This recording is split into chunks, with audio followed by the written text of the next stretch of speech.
नमस्कार शेतकरी मित्रांनो, मी Gangadhar Jagtap, multiplier branch office Hingoli. तर आज तालुका जिंतूर, जिल्हा परभणी येथील शेतकरी यांच्या शेतामध्ये आपण आज आलो आहोत। तर यांनी यांच्या हळद पिकासाठी यावर्षी मल्टीप्लायरचा वापर केलेला आहे। तर आपण थोडक्यात त्या शेतकऱ्यांनी कशा पद्धतीने वापर केला आणि त्यांना कशा प्रकारे रिझल्ट आले थोडक्यात त्यांचे अनुभव आपण आज ऐकणार आहोत। तर नमस्कार। नमस्कार। सर्वप्रथम तुमचं नाव सांगा। किशोर गोविंदराव पुंड, किशोर राहणार भोगाव, तालुका जिंतूर, जिल्हा परभणी। तर तुम्ही यावर्षी तुमच्या शेतासाठी मल्टीप्लायरचा उपयोग केलेला आहे। हो सर। जवळपास किती एकर हळद होती तुमची? एकरभर। एकर टोटल हळद? टोटल हळद 3.5 एकर होती। 3.5 एकर होती। तर तुम्ही ज्या रानासाठी मल्टीप्लायरचा वापर केलेला आहे तर ते रान किती एकराचं होतं? एकरभर। एकरभर होतं। बाकीचं 2-2.5 एकर जे रान होतं त्याला तुम्ही मल्टीप्लायरचा उपयोग घेतलेला नाहीये।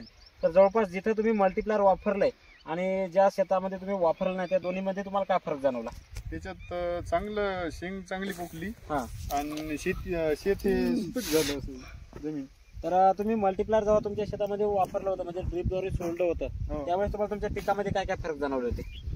पानाची रुंदी वाढली, कलर हिरवागार कलर आला, उंच अशी थोडी वाढली जास्त, आणि जिथं करपू लागली तिथं म्हणजे करपा बंद झालेला आहे। तर जवळपास जे बाजूचं 2-2.5 एकर रान आहे आणि जिथे तुम्ही मल्टीप्लायर वापरले तर मल्टीप्लायरचा वापर कशा पद्धतीने केला तुम्ही?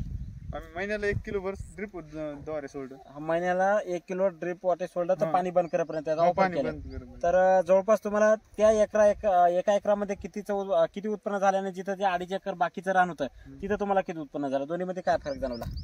इकडं आमच्या ट्रॅक्टरच्या 8 ट्रॉल्या निघाल्या एकरात। एका एकरामध्ये शेंगाच्या आणि बंड्याच्या 4 निघाल्या। म्हणजे अशा टोटल एका एकरामध्ये तुम्हाला बंडा आणि शेंग मिळून 12 टाल्या निघाल्या। 12 ट्रॉल्या। आणि जिथं 2.5 एकर रान आहे तिथं तुम्हाला 2.5 एकरामध्ये किती जवळपास टाल्या निघालेल्या आहेत? तिकडे निघाल्या 2.5 एकरात 4 टाल्या शेंगाच्या निघाल्या आणि 3 टाल्या बंड्याच्या निघाल्या। 4 टाल्या शेंगाच्या आणि 3 टाल्या म्हणजे 2.5 एकरामध्ये जवळपास 7 टाल्या निघाल्या 7 आणि एका एकरामध्ये जवळपास 12 टाल्या निघाल्या। तर जवळपास त्या 2.5 एकरामधलचा खर्च आणि या एका एकरामधील खर्चाबद्दल काय सांगू शकता? या एकरात झाला 12,000 खर्च। 12,000 आणि आपला काही म्हणजे जवळपास तुमचा टोटल अंदाजे 20,000 रुपये खर्च झाला। आणि त्या रानामध्ये त्या रानामध्ये झाला आपला समजा 35-40 हजार रुपये झाला असं। एकरी का 2 एकराचा? एकरी 35-40 हजार म्हणजे 2 एकराचा 60-70 हजार रुपये तुम्ही खर्च झाला। तर जवळपास तुम्ही मल्टीप्लायर वापरून तुमच्या शेतामध्ये जवळपास त्या 2 एकराच्या रानापेक्षा जवळपास दुपटीने उत्पन्न तुम्हाला एका एकरात भेटलेलं आहे। तर इतर शेतकऱ्यासाठी मल्टीप्लायर बद्दल काय सांगू शकता तुम्ही? अवश्य वापरायला पाहिजे सर्व शेतकऱ्यांनी। जवळपास तुम्हाला 100% रिझल्ट आला? 100% आला रिझल्ट। तर शेतकरी मित्रांनो बघू शकता जवळपास 2.5-3 एकर त्यांचं हळदीचे क्षेत्र असून त्यांनी एका एकरासाठी मल्टीप्लायरचा वापर केलेला आहे आणि त्या 2.5 एकरामध्ये त्यांना जवळपास 7 टाल्याचं उत्पन्न झालं म्हणजे जवळपास 3 टाल्या त्यांची शेंग झाली आणि 4 टाल्या त्यांना बंडा झालेला आहे। आणि ज्या रानामध्ये त्यांनी मल्टीप्लायर वापरलेलं आहे त्याच रानामध्ये जवळपास 4 टाल्या बंडा झालेला आहे आणि 8 टाल्या शेंग झालेल्या आहे। तर जवळपास त्या रानापेक्षा त्यांना दुप्पट उत्पन्न या रानामध्ये मिळालेलं आहे। जवळपास इतर बाजूचे शेतकरी सुद्धा या ढिगावर आलेले आहेत। तर आपण थोडक्यात त्यांच्याकडून या शेताबद्दल अनुभव आपण ऐकणार। जमिनीमध्ये काय फरक पडतो? जमिनीमध्ये काय फरक जाणवला तुम्हाला? जमीन राहिली आणि जिथं 2.5 एकराच्या रानामध्ये एवढं डेव्हलप जवळपास एवढा निघलेले आणि जिथं तुम्ही मल्टीप्लायर वापरलं तिथं जवळपास तिथं काहीच ढेकळं वगैरे निघलेले नाहीत। तर शेतकरी मित्रांनो आपण बघू शकता आपण जे त्यांचे शेजारचे जे शेतकरी आहेत त्यांना आपण थोडक्यात आपले मल्टीप्लायरच्या हळदीबद्दल म्हणजे मल्टीप्लायर वापरलेल्या हळदीबद्दल आणि जिथं नाही वापरलेल्या हळदीबद्दल आपण थोडक्यात शेतकऱ्याचा अनुभव ऐकणार आहोत। तर तुम्हाला या हळदीबद्दल काय वाटतंय?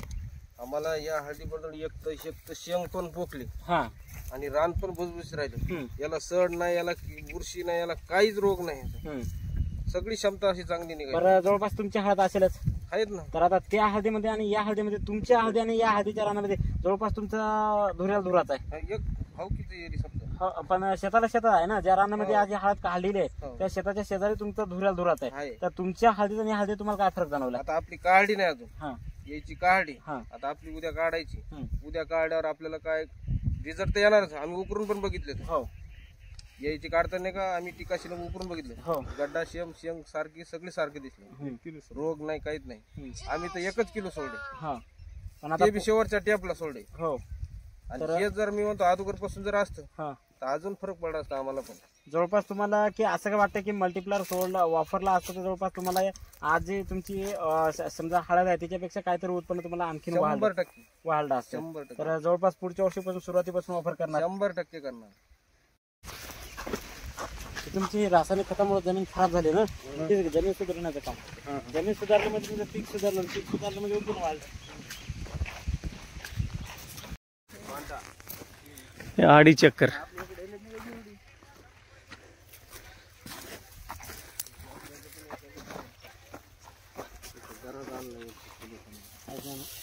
हे हे रासायनिक खतावरली हळद.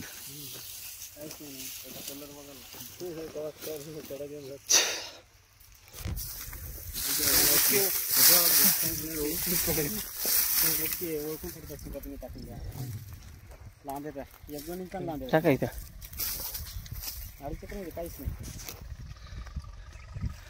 किती ट्रॉली त्या? 5-6.